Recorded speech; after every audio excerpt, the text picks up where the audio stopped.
Guys, কি অবস্থা আপনাদের সবার? আশা করি আপনারা সবাই ভালো আছেন। তো নতুন একটা ভিডিওতে সবাইকে স্বাগতম। তো আজকে আমি কথা বলবো হচ্ছে তুফান এবং দরদের পাইরেসি নিয়ে।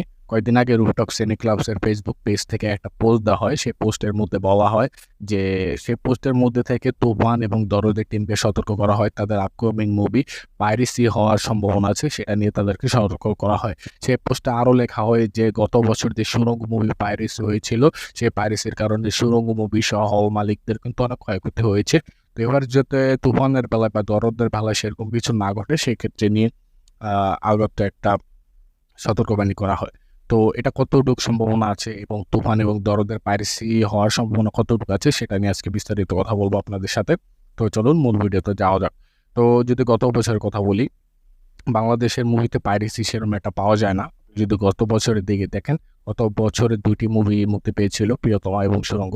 প্রিয়তমার ক্ষেত্রে পাইরেসিটা আমরা দেখতে পাই না, বাট সুড়ঙ্গের ক্ষেত্রে পাইরেসিটা আমরা দেখতে পেরেছি, কিন্তু মুভি মুক্তি পর অনেক দিন পরে। এই কারণটা কেন? তো বিস্তারিত যদি কথা বলি তাহলে একটু খোলামেলাভাবে করতে হবে যে পাইরেসিটা আসলে কোথা থেকে হয়। পাইরেসিটা যে বাংলাদেশ থেকে হয় এটা কিন্তু বলার সুযোগ নেই, পাইরেসিটা হয় ইন্ডিয়া থেকে। আপনি যদি খেয়াল করেন, গত বছর মুক্তি পেয়েছে হচ্ছে আপনার প্রিয়তমা এবং সুড়ঙ্গ। দুটা মুভির মধ্যে সবচেয়ে বেশি হাইপ ছিল হচ্ছে আপনার প্রিয়তমা। সেই হাইপটার কারণে এই মুভিটির ইনকাম বেদের মেয়ে জ্যোৎস্নার মতো মুভিকেও টক্কর দিয়ে এখন ভালো পরিমাপের ইনকাম সে করেছে। এত হাইপ একটা মুভি ক্রিয়েট করা সত্ত্বেও এই মুভিটার পাইরেসি না হয়ে কেন সুড়ঙ্গ মুভির পাইরেসি হল? প্রথম কথা। সেকেন্ড কথা, আপনার সুড়ঙ্গ মুভি মুক্তির দিন থেকে অনেকটা হাইপ ক্রিয়েট করা ছিল, যেহেতু রায়ান রবার্ট ছবি প্লাস আরফান নিশো প্রথমবার মতো আপনার ছবি করতেছে, তো এটা নিয়ে একটা হাইপ ক্রিয়েট করা ছিল। বাট সেই মুভিটা শুরুর দিকটা কেন পাইরেসি হলো না? এই মুভিটা যখন ভারতে মুক্তি দেওয়া হলো, ভারতে মুক্তি দেওয়ার 2 থেকে 3 দিন পরে এটা পাইরেসি হলো এবং পাইরেসি সরাসরি ইউটিউবে আপলোড দেওয়া হলো এবং অনেক ওয়েবসাইটেও পাওয়া গেল। তারপরে ওয়েবসাইট দিয়ে যারা এই পাইরেসি করেছে তাদের ধরা হয়েছে এবং এখানে বলা হচ্ছে যে এই পাইরেসিটা বাংলাদেশ থেকে হয়েছে। আসলে যদি কোঅর্ডিনেট করা যায় যে তাহলে বোঝা যাবে এই পাইরেসিটা বাংলাদেশ থেকে নয়, বরং এই পাইরেসিটা করা হয়েছে ইন্ডিয়া থেকে। কিন্তু রায়ান রাফি হচ্ছে ইন্ডিয়ার সাথে বন্ধুত্ব সম্পন্ন রাখতে চান, ইন্ডিয়ার সাথে কাজ করতে চান। এই জন্য হচ্ছে রায়ান রাফি এখানে সরাসরি বলছেন না এই পাইরেসিটা ইন্ডিয়া থেকে হয়েছে, কারণ এর ফলে ইন্ডিয়ার ইন্ডাস্ট্রি বা হল মালিকদের একটা বদনাম হবে। সেই কারণে হচ্ছে তিনি বদনামটা বাঁচানোর জন্য তিনি বলছেন এই পাইরেসিটা বাংলাদেশ থেকে হয়েছে, বাট এই পাইরেসিটা বাংলাদেশ থেকে হয়নি, এই পাইরেসিটা হয়েছে ইন্ডিয়া থেকে। আপনি যদি ভালো মতো লক্ষ্য করেন যে ছবি মুক্তির প্রথম দিক থেকে পাইরেসি হলো না, কিন্তু ছবি মুক্তির ইন্ডিয়াতে মুক্তি পাওয়ার 2 থেকে 3 দিন পরে এটা পাইরেসি হয়ে গেল। তো জাস্ট আর কিছু বলার নেই। কিন্তু প্রিয়তমা হচ্ছে আপনার পাইরেসির কবলে পড়লো না। বাংলাদেশে এতগুলো হল পেলো, বাংলাদেশে এত ধুমসে ব্যবসা করলো, তারপরও প্রিয়তমা পাইরেসি হলো না, কিন্তু সুড়ঙ্গ পাইরেসি হয়ে গেল ইন্ডিয়া থেকে। এটাও জাস্ট কমন একটা ব্যাপার। আর সেকেন্ড যে পোস্ট হলো কয়েকদিন আগে আপনার মোশাররফ করিমের একটি সিনেমা হুপ্পা বিমল, যেটা হচ্ছে সরাসরি ইন্ডিয়ার সাথে হচ্ছে ইন্ডিয়ার কলকাতা প্রোডাকশনের সাথে কাজ করে সরাসরি হয়েছে। সেখানে বাংলাদেশের প্রোডাকশন জাজ মাল্টিমিডিয়া ইনক্লুডেড রয়েছে, বিধায় ছবিটি বাংলাদেশে চলতে পেরেছে না। হয়তো বাংলাদেশে ছবিটি চলতো না, বাট ছবিটি ভালো ছিল। কিন্তু এই ছবিটা যদি আপনি ভালো মতো খেয়াল করেন, হুপ্পা ছবি ইন্ডিয়ার সাথে বাংলাদেশ সেম ডেটে মুক্তি পেয়েছে, কিন্তু মুক্তি পাওয়ার সাথে সাথে 2 থেকে 3 দিন পরে এই ছবিটাও পাইরেসির কবলে পাওয়া যায় এবং অনেকগুলো ওয়েবসাইটে আমি পার্সোনালি এই ছবিটা পেয়েছি। এবং এর সাথে সাথে যদি আরও কথা বলি, এবং এই 2 থেকে 3 দিন পর বা 1 সপ্তাহ পরে পাইরেসির সাথে সাথে এটা এইচডি অ্যাভেলেবল ছিল এই ওয়েবসাইটগুলোতে। তো এছাড়া আরও অনেক ছবি আছে যে ছবিগুলো বাংলাদেশে ভালো চলছে, বাট ইন্ডিয়াতে যাওয়ার সাথে সাথে সেগুলো পাইরেসি হয়ে গেছে। এবং বাংলাদেশের ছবির ক্ষেত্রে হয় এরম না, ইন্ডিয়াতে যেসব ছবি মুক্তি পায়, যেমন আপনি রোজার ঈদে মুক্তি পেল মির্জা মুভিটাও বা সেম দিনে পাইরেসি হয়েছে, পাইরেসি ওয়েবসাইট আপলোড হয়েছে। আরও অনেক ছবি আছে যে ছবিগুলো আপনার পাইরেসির কবলে হয়।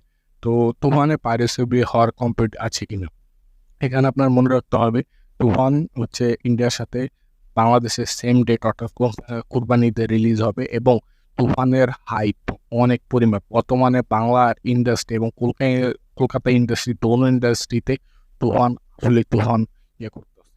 আপনার দোনো দেশে এই ছবিটার চাহিদা আকাশচুম্বী। দেবের কামদান মুভিটা আকাশচুম্বী একটা পাওয়া ছিল, কিন্তু তুফানের টিজার পাওয়ার পরে ভারতীয়রাও আপনার এই মুভিটা দেখার জন্য আগ্রহ হয়ে বসে রয়েছে। তো 100% সতর্ক আছে যে এই মুভিটা অবশ্যই পাইরেসি হওয়ার কবলে। দেখা যেতে পারে এমন আছে যে যেদিনটা মুক্তি পাবে 2 থেকে 3 দিন পরে বা ঈদের দিনেও এই মুভিটি পাইরেসি হয়ে ওয়েবসাইটে আপলোড হয়ে যেতে পারে। তো অবশ্যই তুফান টিমকে সতর্ক উচিত এখানে, কারণ একটা মুভি 15 থেকে 20 কোটি বাজেটে তৈরি করেছে, এটা যদি পাইরেসির কবলে পড়ে না হলে অনেক কোটি টাকা খরচ হবে। আর বাঙালিরা আপনার হলে যে ছবি যদি মোবাইলে ছবিটা পেয়ে যায় তাহলে সারা হলে যে দেখবে না। এরকমই হচ্ছে বাঙালি মানুষ, সবসময় হলে যে ছবি দেখতে পারে না। যদি মোবাইলে থাকে তাহলে এটা হলে যে কখনোই তারা দেখবে না। এই তো আমি তুফান টিমকে অবশ্যই ইয়ে করবো, কারণ এই মুভিটার যে হাইপ ক্রিয়েট করা আছে সেক্ষেত্রে অবশ্যই এই মুভিটা পাইরেসি হওয়ার সম্ভাবনা আছে। সেকেন্ড যদি দরদের কথা বলি, দরদ যে পাইরেসি আকারে অনেক ওয়েবসাইটে মুক্তি পাবে এটা আপনার 100% শিওর, বিকজ মুভিটা হচ্ছে আপনার প্যান ইন্ডিয়াতে রিলিজ হবে এবং ইন্ডিয়ান যে কোনো মুভি রিলিজ হোক না কেন, বড় আকারে বাহুবলী দেখেন, কেজিএফ দেখেন, প্রত্যেকটা মুভি যেদিনকে হলে রিলিজ হয়েছে সেদিন পাইরেসি আকারে অনেক ওয়েবসাইটে পাওয়া গেছে।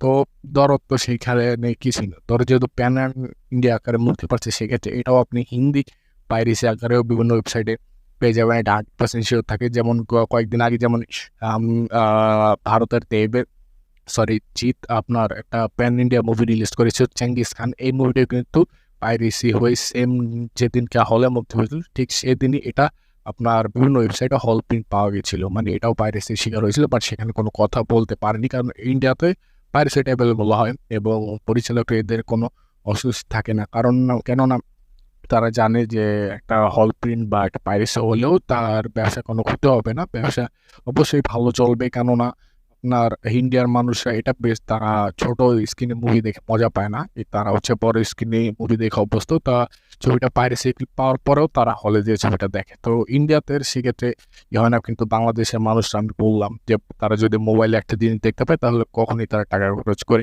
আপনার সিনেপ্লেক্স বা লোকাল হলে গিয়ে ছবিটা দেখবে না। তো সেক্ষেত্রে অবশ্যই আমি তুফান টেবিলকে সতর্ক করব যে গতবার সুরঙ্গের মতো যেন এই কাজটা না হয়। অবশ্যই হল মালিকরা সতর্ক থাকবেন, মুভিটা পাইরেসির বিরুদ্ধে রক্ষা করবেন। এতটুকুই। যদি ভিডিওটা ভালো লাগে লাইক করুন, চ্যানেল নতুন সাবস্ক্রাইব করুন। খুবই দ্রুত আসতে চলেছে তুফান মুভির ট্রেলার, যেহেতু ঈদের বেশি দিন আর বাকি নেই। তো সেই ট্রেলার নিয়ে কথা হবে ট্রেলার মুক্তির দিন। ট্রেলারের রিয়েকশন বা রিভিউ ভিডিওর জন্য সাথে থাকুন, চ্যানেলটি সাবস্ক্রাইব করুন। দেখা হবে নতুন কোনো ভিডিওতে। তো বাই। তুফান, খুব ভয় পাইছি রে।